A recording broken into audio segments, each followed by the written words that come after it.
Friends, இப்போ வந்து நம்ம எக் மசாலா செய்ய போகிறோம். எக் குழம்பு ஆயில் காஞ்சிச்சு, அதுக்கு தேவையான பட்டை, லவங்கம், சோம்பு போட்டுடலாம்.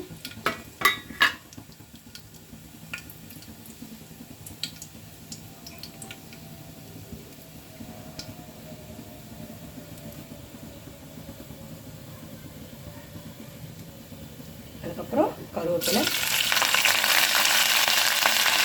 வெங்காயம்,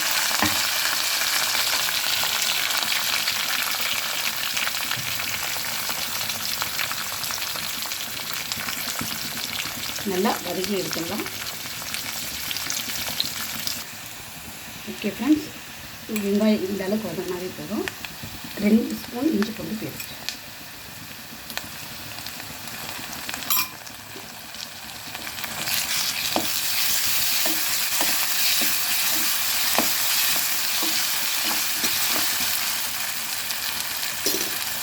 நல்லா பச்சை வாசனை போகட்டும்.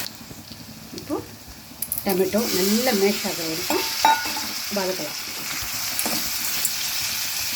நல்லா வதங்கிட்ட ஃப்ரெண்ட்ஸ், தக்காளி மேஷ் ஆகிட்டு நம்ம இதில் உப்பு, மஞ்சள்தூள், டொமேட்டோ போட்டிருக்கோம்.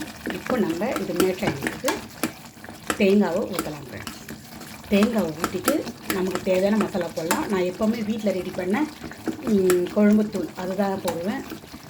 அது சாம்பாருக்கும் நல்லாயிருக்கும், கார குழம்பும் நல்லாயிருக்கும், மட்டன், சிக்கன், முட்டை குழம்பு எல்லாத்துக்கும் நல்லாயிருக்கும்.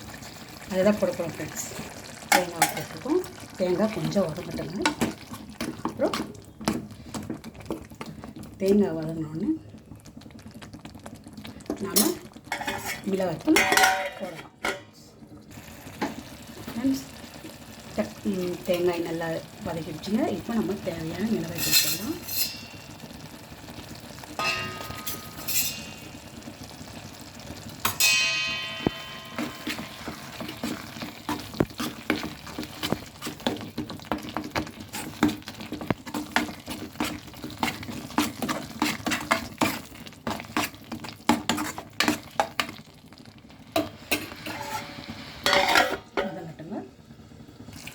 ஃப்ரெண்ட்ஸ், நல்லா மிளகாய்த்தூள் பச்சை வாசனை போயிடுச்சுங்க.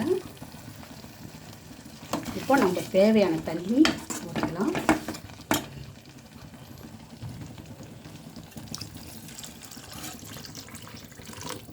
ஒரு கொதி கொதித்தோடனே நம்ம முட்டையை போட்டுடலாம். அப்போ தான் ரொம்ப நேரம் கொதிக்கும் போது முட்டையில் காரம் உப்புலாம் ஏறுங்க.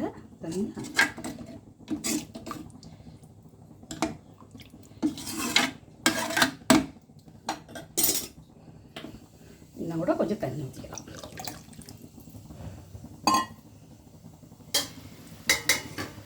இந்த அளவுக்கு கொதிச்சா போதும் ஃப்ரெண்ட்ஸ். இப்போ நாம் முட்டையை ஆட் பண்ணிடலாம். முட்டையை எந்த அளவுக்கு ஒரு கொதிச்ச பிறகு போட்டிங்கன்னா அதில் உப்பு, காரம் எல்லாமே ஏறும் ஃப்ரெண்ட்ஸ். அதுக்காக இப்போ ஸ்லோ பண்ணி விட்டு 20 மினிட்ஸ் இருக்கட்டும். நல்லா 20 மினிட்ஸ் கொதிச்சிச்சுங்க. இந்த அளவுக்கு போதுமா? நமக்கு திக்னஸ் வேணும்னா ரொம்ப திக்காக எடுத்துக்கலாம், மீடியமான வேணும்னா மீடியமாக எடுத்துக்கலாம். அதனால் நமக்கு தேவையான அளவுக்கு தாங்க ஃப்ரெண்ட்ஸ். நான் கீ ரைஸ் செஞ்சுருக்கிறதால இந்த அளவுக்கு போதும்னு நினச்சிட்டு போதும்னு நான் எடுக்கிறேன். ஓகேவா ஃப்ரெண்ட்ஸ்? இப்போ நான் ஆஃப் பண்ணுறேன். ஓகே ஃப்ரெண்ட்ஸ், முட்டை குழம்பு ரெடி ஆகிடுச்சு. நம்ம எடுத்துட்டோம். Bye friends.